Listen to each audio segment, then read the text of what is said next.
হয়, মই বসি আছোঁ তীৰ্থনগৰী হাজোৰ বৰদৰীৰ এই সত্ৰত বসি আছোঁ। কিয়নো পুৱাৰে পৰা এক আধ্যাত্মিক পৰিৱেশে বিৰাজ কৰিছে, হৰিনামে মুখৰিত হৈছে। যিহেতুকে হাজোৰ ধুপুৰগুৰি মহাপুৰুষ মাধৱদেৱ গুৰুজনাই স্থাপিত এই ধুপুৰগুৰি সত্ৰৰ প্ৰতিষ্ঠাপক শ্ৰী শ্ৰী লক্ষীকান্ত আটৰ আজি তিৰুভাৱ তিথি উপলক্ষে এক উৎসৱমুখৰ পৰিৱেশে বিৰাজমান হৈছে। কামৰূপ জিলাৰ ভিন্ন প্ৰান্তৰ ভকত বৈষ্ণৱে আহি এক হৰিনামে মুখৰিত হৈছে। মই ভিতৰত কিছু পৰিৱেশ দেখুৱাইছোঁ। মই সতীৰ্থ দেখাব লোকৰণ্য পৰিৱেশ, এক আধ্যাত্মিক পৰিৱেশ হৰিনামত মুখৰিত হৈছে সত্ৰ প্ৰাংগণত। দধিৰ সত্ৰ প্ৰাংগণত লক্ষীকান্ত আটৰ 346 বছৰ যি 43 সংখ্যক তিৰুভাৱ তিথি উপলক্ষে আজি এক আধ্যাত্মিক পৰিৱেশে বিৰাজমান হৈছে। আমি সত্ৰৰ ভকত বৈষ্ণৱসকল আছে, ভকত বৈষ্ণৱসকলৰ পৰা আমি কিছু মন্তব্যলৈ চেষ্টা কৰিম। যিহেতুকে বাবা আজি তিৰুভাৱ তিথি। নমস্কাৰ। আমাৰ বৰদৰী সত্ৰ সমাজৰ তৰফৰ পৰা ধুপুৰগুৰিৰ প্ৰতিষ্ঠাপক সত্ৰাধিকাৰ শ্ৰী শ্ৰী লক্ষীকান্ত আটৰ মহাপ্ৰয়াণৰ আজি তিথিখিনি মিলিছিল। সেই উদ্দেশ্য আমি হাজো, ৰামদিয়া, শুৱালকুছি, বুৰকা, বৰিজনী, সুন্দৰদিয়া সত্ৰৰ সকলো সত্ৰসকলৰ ভক্তবান ৰাইজ একত্ৰিত হৈ আমি এই বৰদৰী সত্ৰখন যিহেতু মধ্যস্থত উপস্থিত আছে, গতিকে সেই সকলো ভক্তবান ৰাইজে আমি এই তিথিটি আজি ইয়াতে পালন কৰিব ওলাইছোঁ। আৰু সকলো সহায় কৰিছে, তেওঁলোকে আগবঢ়াইছে। আৰু এনেকৈ আমি প্ৰত্যেক বছৰে তেখেতৰ বছৰেকীয়া তিথিটো পালন কৰি যাম বুলি আমি মনস্থ কৰিছোঁ। মই নিশ্চয়কৈ ধন্যবাদ জনাইছোঁ। কি ক'ব আজি আজি আমাৰ যিটো অনুষ্ঠান হৈছে, সেই অনুষ্ঠানত সঁচাকৈ এটা উল্লেখনীয় অনুষ্ঠান হৈছে। এনেকুৱা অনুষ্ঠান বৰদৰী গাঁৱত আগে পিছত হোৱা নাই, আৰু ভৱিষ্যতেও এনেকুৱা এটা অনুষ্ঠানৰ কাৰণে আমি প্ৰস্তুতি চলাই যাম। কিমান সত্ৰৰ আজি ভকত বৈষ্ণৱে আহিছে? কমেও 16খন সত্ৰৰ আহিছে, 16 সত্ৰৰ মানুহ আহিছে, ভকত আহিছে। নিশ্চয়কৈ গৌৰৱৰ বিষয়। 16খন যি সত্ৰ আছে, কামৰূপ জিলা সত্ৰৰ ভকত বৈষ্ণৱে আহি এক হৰিনামে মুখৰিত হৈছে। এক উৎসৱমুখৰ পৰিৱেশ, পুৱাৰে পৰা এক আধ্যাত্মিক পৰিৱেশ হাজোৰ এই বৰদৰীত। আমি অন্য ভকত বৈষ্ণৱ আছে, ভকত বৈষ্ণৱৰ পৰা আমি কিছু মন্তব্যলৈ চেষ্টা কৰিম। 346 বছৰ যি মহাপ্ৰয়াণ লক্ষীকান্ত আটৰ মহাপ্ৰয়াণৰ আজি তিৰুভাৱ তিথি উপলক্ষে এক আধ্যাত্মিক পৰিৱেশে বিৰাজ কৰিছে। হয়, মহাপুৰুষ মাধৱদেৱৰ প্ৰধান 12জন বাৰাচাৰ্যৰ অন্যতম এজন আছিল আমাৰ লক্ষীকান্ত আটাপুৰুষ। আজি 1500 শতিকতে তেওঁ স্থাপন কৰা এই সত্ৰখনত আজি তেওঁৰ তিৰুধাম তিথিখিনি আমি সমূহ সত্ৰই লগ লাগি বৰদৰী সত্ৰ সমাজ তথা ইয়াৰ ওচৰ কাষৰীয়া যিখিনি সত্ৰ আছে, শুৱালকুছি, হাজো, বুৰকা, আপোনাৰ বৰিয়াজানী, এনেকৈ সকলোৱে লগ লাগি পেলাই আমি এই অনুষ্ঠানটো তেওঁৰ তিৰুভাৱ তিথিটো পালন কৰিছোঁ।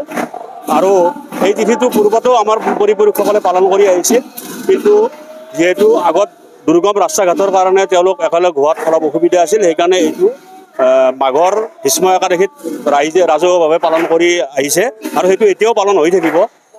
কিন্তু আজি এইবাৰ আমি ভাবিছোঁ যে তেওঁলোকৰ পৰম্পৰাটো ৰক্ষা কৰি আমি এই যাতে তেওঁৰ বছৰেকীয়া তিথিটো কৰি থকাৰ এটা পূৰ্ণ প্ৰয়াস আমি আৰম্ভ কৰিছোঁ। আৰু আগলৈও যাতে আমি এই তিথিটো পালন কৰিব পাৰোঁ, তাৰ কাৰণে আমি সমূহ ৰাইজৰ সহায় সহযোগিতা তথা আন্তৰিক সদিচ্ছা কামনা কৰিছোঁ। নিশ্চয়কৈ ধন্যবাদ জনাইছোঁ। যিহেতুকে পবিত্ৰ ভাদ মাহ, সত্ৰৰ নামঘৰ যি হাজোৰ যি সত্ৰৰ নামঘৰসমূহ আছে, এক আধ্যাত্মিক পৰিৱেশে হৰিনামে মুখৰিত। তেনেস্থলত আজি যি বাপজনাৰ মহাপ্ৰয়াণৰ আজি তিৰুভাৱ তিথি উপলক্ষে প্ৰতি বছৰ পালন কৰি আহিছে 346 সংখ্যক আজি তিৰুভাৱ তিথি।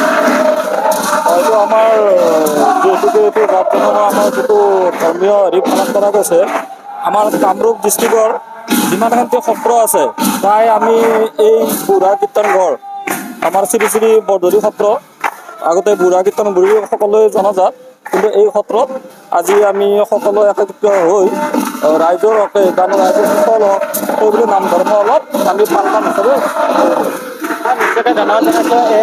এই আছিল আধ্যাত্মিক পৰিৱেশ বৰদৰীত যি সত্ৰৰ লক্ষীকান্তৰ প্ৰভু বাপজনাৰ আজি তিৰুভাৱ তিথি উপলক্ষে পবিত্ৰ ভাদ মাহত এক উৎসৱমুখৰ পৰিৱেশে বিৰাজমান হৈছে বৰদৰীত, এক হৰিনামে মুখৰিত হৈছে। কিছু সামগ্ৰিক পৰিৱেশ দেখুৱাৰ বাবে আমি আহি উপস্থিত হৈছিলোঁ তীৰ্থনগৰী হাজোৰ পৰা মই মৃদুল মজুমদাৰ, এনি ভাৰত 24। নমস্কাৰ, মই অজয় ফুকন, আৰু এইখিনিতে সমূহ এনি ভাৰত চেনেলটোৰ যিসকল কৰ্মকৰ্তা আছে সকলোৰে মোৰ ফালৰ পৰা শুভেচ্ছা জ্ঞাপন কৰিছোঁ। অসমৰ আচলতে সংবাদ জগতত নতুনকৈ আচলতে এটি আত্মপ্ৰকাশ ঘটিছে আমাৰ নিউজ চেনেল এনি ভাৰত, আৰু এনি ভাৰতৰ এটা খুব ধুনীয়া এটা অনুষ্ঠান হ'বলৈ গৈ আছে।